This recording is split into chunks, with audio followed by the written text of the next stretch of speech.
Bonjour, monsieur, mesdames, mesdemoiselles. Je suis monsieur Touré Ibrahima.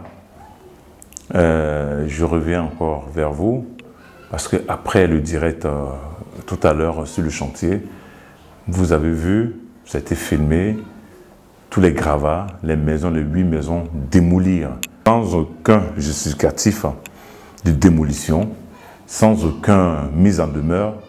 Les maisons déjà habitées, détruire des maisons déjà habitées sur les affaires des locataires. Là, je ne peux pas accepter. Monsieur Angouran Serge a dit que c'est son ami qui est le DICAP, le directeur du cabinet du ministre. Qu'est-ce qui prouve que c'est vraiment son ami?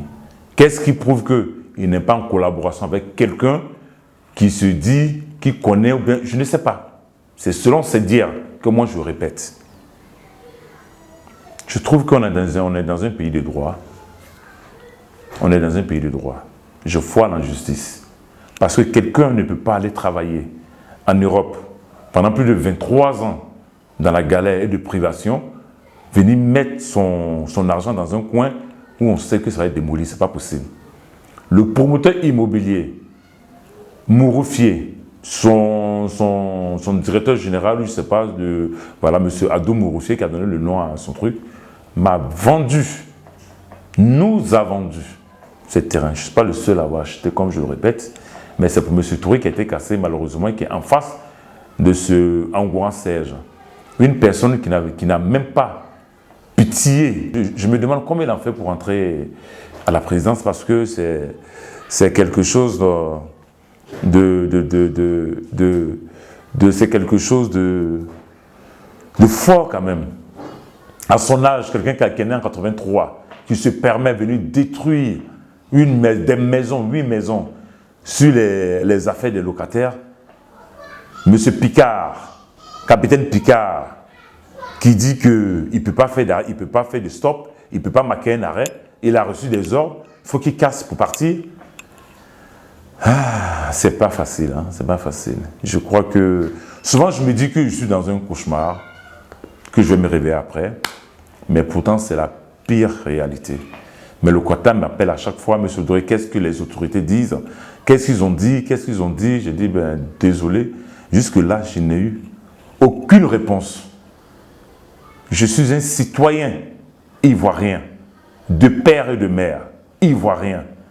Même un étranger, je ne pense pas qu'on peut faire ça même à un étranger, à plus forte raison un ivoirien.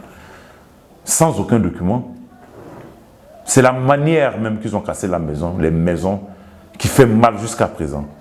8 familles dehors, plus moi. C'est incompréhensible au fait.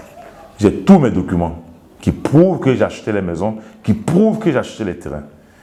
Le ministère, avant quand même de venir casser, devait s'approcher quand même au promoteur, l'entreprise Mouroufié, pour avoir des réponses là-bas d'abord. Il ne peut pas se lever. On est dans quel pays? Chacun se lève, il fait ce qu'il veut, ça ne va nulle part. Mais non, ce n'est pas possible. Monsieur Angouran doit être viré de la présidence. Il doit être viré. Il a été l'initiateur. Il a été le seul qui s'est levé parmi tous les riverains, qui a fait toutes ces démarches, qui a mis son plan diabolique en marche, qui a tapé où il pouvait. Je ne sais pas qui il allait voir. Qui a vraiment tapé où il pouvait pouvoir faire ça. Mais quelques semaines avant la Noël, sinistré, comme on appelle des Ivoiriens comme lui, et lui-même il est en face, il sort tranquillement, il rentre tranquillement, il n'a pas de remords. C'est méchant, c'est méchant. Moi, ce que je peux faire, cette histoire s'est passée depuis le 23 novembre. J'appelle le ministre, son Excellence, le Premier ministre, M. Ahmed Bakayoko, franchement, d'essayer de se pencher sur mon problème. Je suis un Ivoirien de la diaspora et tout le monde sait que c'est pas facile. L'Europe, c'est pas facile. L'aventure n'est pas facile. Même actuellement à Abidjan, c'est pas facile. C'est pas du tout facile. Qu'il se penche comment on appelle, sur cette affaire, qu'il essaie de mettre la lumière, voilà, sur cette affaire. Parce que ça fait plus de 3 mois maintenant. C'est difficile, j'ai mes enfants qui sont en Europe, qui me réclament, mais l'histoire est là, ça ne bouge pas. Ça ne bouge pas, ça ne bouge pas. Mes locataires, chaque fois me demandent, M. Touré, qu'est-ce qu'ils ont dit, qu'est-ce qu'ils ont fait, qu'est-ce qu'ils ont dit. Je leur ai dit, mets-toi en prière, jusque-là, il n'y a rien. Mais je pense que ce message est adressé directement au Premier ministre, M. Ahmed Bakayoko, son Excellence. S'il vous plaît, essayez de mettre un regard sur ce dossier. Parce que je sais que l'abus de pouvoir, l'injustice, en Côte d'Ivoire, il faut que ça cesse.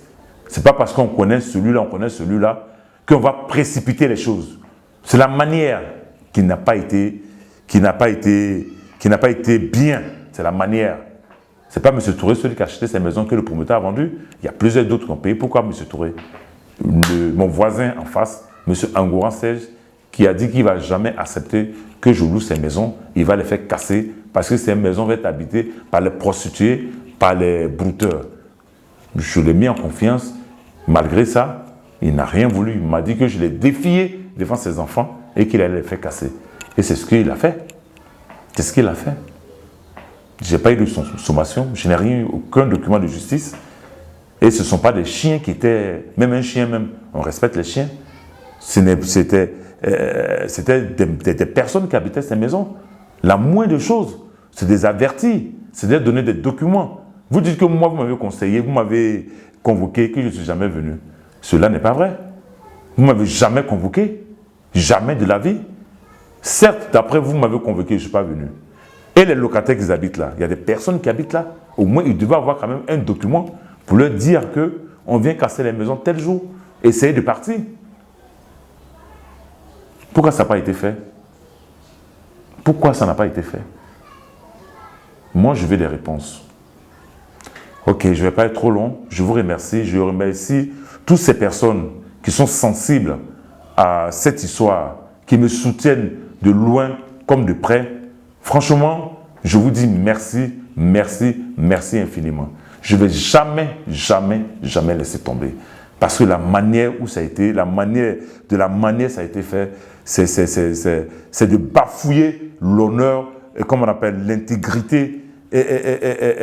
Non, le mot me manque. Je vous remercie. Bon, je relance encore, je laisse mon numéro de téléphone à toutes ces personnes qui peuvent rentrer en contact avec moi. Le numéro qui va s'afficher sur l'écran est mon numéro. Donc, vous pouvez appeler. C'est mon numéro direct. Encore, je lance un SOS. Le Premier ministre, son Excellence Ahmed Bakayoko. Merci à vous. Merci de m'avoir écouté. Merci. Que Dieu nous garde.